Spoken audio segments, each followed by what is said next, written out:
Hello, my queen. It's episode 13. We're at the royal court.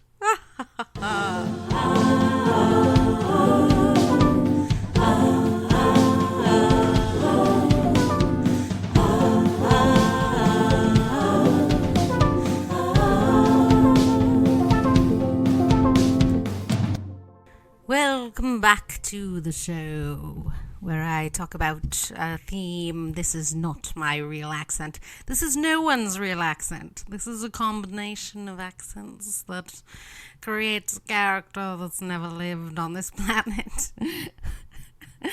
Welcome back to the Rena 100 Show, the show where I just mess around. No, I pick a topic every week and I talk about it. And this week, we're going to talk about romantic relationships, aka the dreaded phrase of every comedian. Dating is hard. Dating is hard. It's difficult, especially in our modern day and age where it feels like our cell phones separate, like create this barrier between us, don't they? It's kind of harder to talk to strangers, isn't it? It's kind of easier to just bury your face in your phone.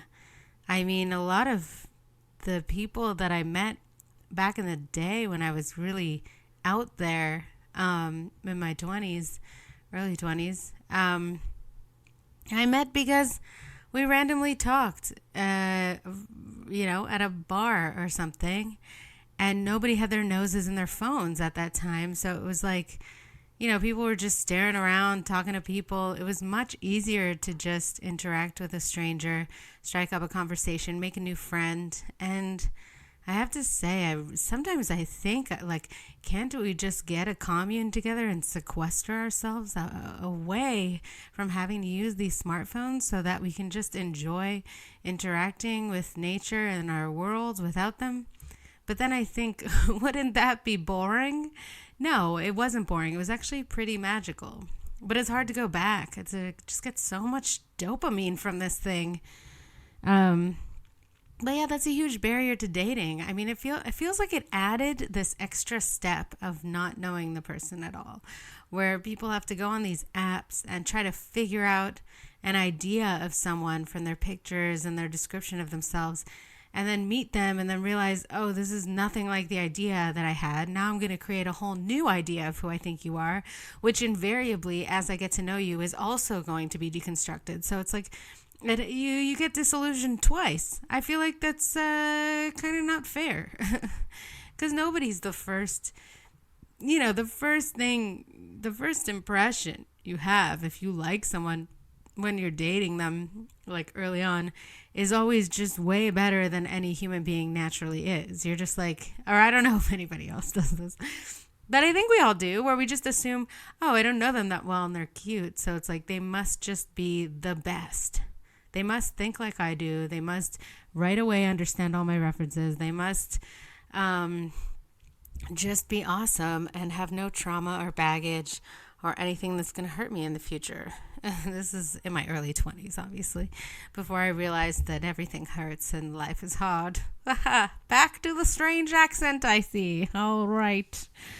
That is, of course, until you meet the one person that, still hurts, but it's like, not really, though. They don't really hurt you. They just kind of annoy you forever. But you love them.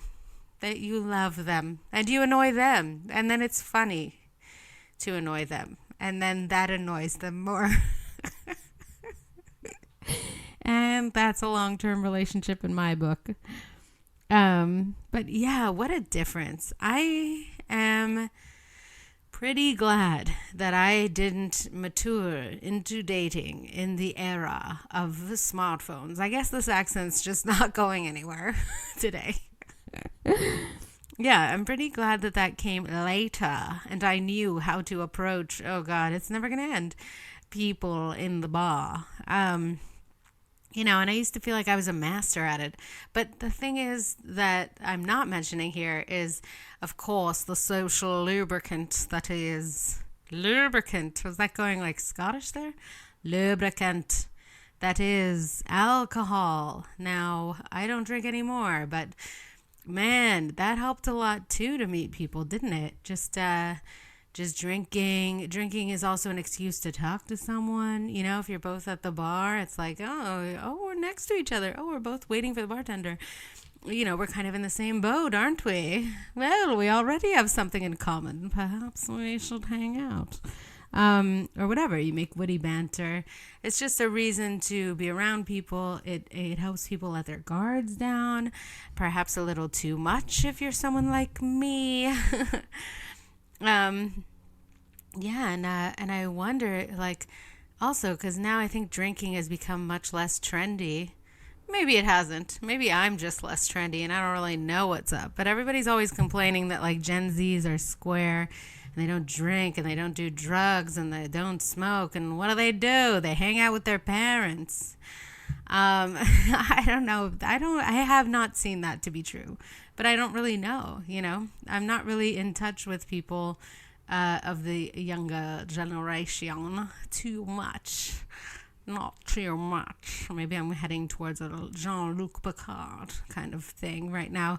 Now the accent keeps evolving. But I wonder. I bet that would also add another layer of frigidity. I don't know. To the whole process.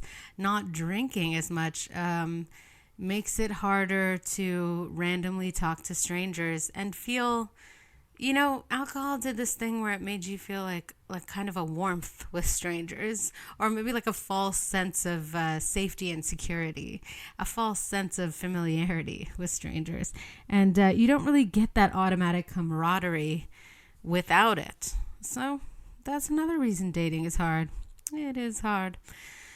I think also a reason dating is hard in general is because I get this impression, and, you know, I'm not a historian. And I think I say this every episode where I just make broad general statements about the past, which of course the past is a very long time full of lots of nuance and different cultures, etc., etc. But I think dating as the way we do it in modern times feels very new to me.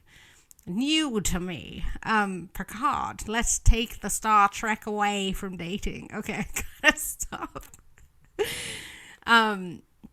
It feels very new to me. I feel like maybe because everybody died younger, or the STDs were more dangerous, or disease was more dangerous, plague perhaps. But physical contact wasn't as safe back in the day. Physical sexual contact.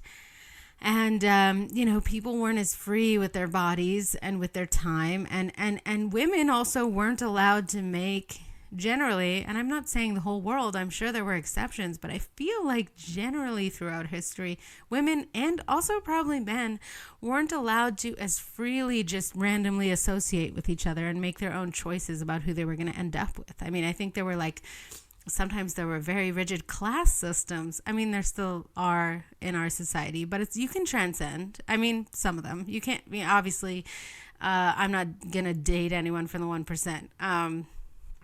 But they could choose to date me. And back in the past, you know, I think if you were from a certain echelon during most of the past, it feels like you couldn't really transcend to the peasants and find Cinderella who fits into the shoe. Maybe they did. Maybe that's where that story comes from. But it feels like all of us walking around as free agents, just trying to figure out who the other person is without any knowledge of their family or background, or their family doesn't know our family. Just feels like a lot of weight of responsibility on our shoulders to completely make that decision on our own. Of course, it is a freedom that has been afforded to us that probably people had yearned for thousands of years. And perhaps at times they were able to do such a thing in certain class systems. But it just feels new. And it feels like nobody really knew how to prepare us for this. They were just kind of like, go on out there, find your person.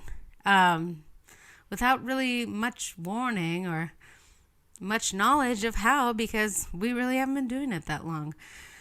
I mean, at least in my culture, I mean, I think a long time ago, probably would have been semi-arranged. I mean, they probably would have made sure we kind of got along, but I think it was more about the union of families or the union of resources.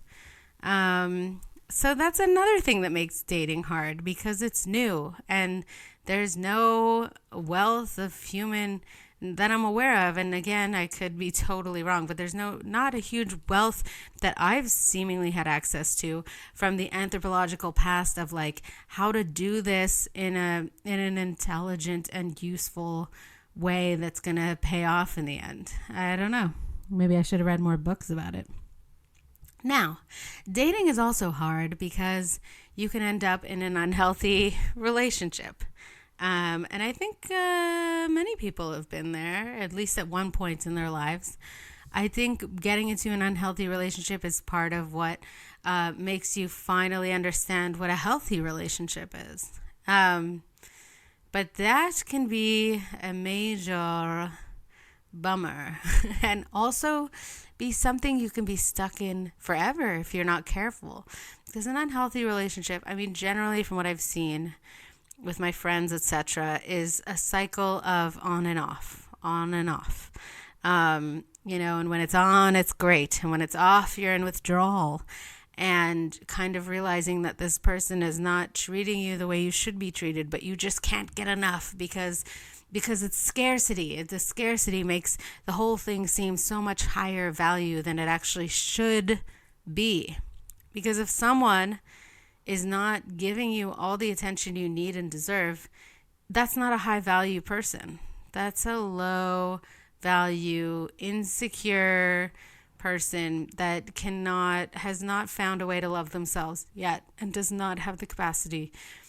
And the problem is, like, if you get into enough of these relationships, you start thinking that good relationships don't actually exist for you. Like, maybe they exist for other people, or maybe those people are lying, and maybe they just don't exist, period.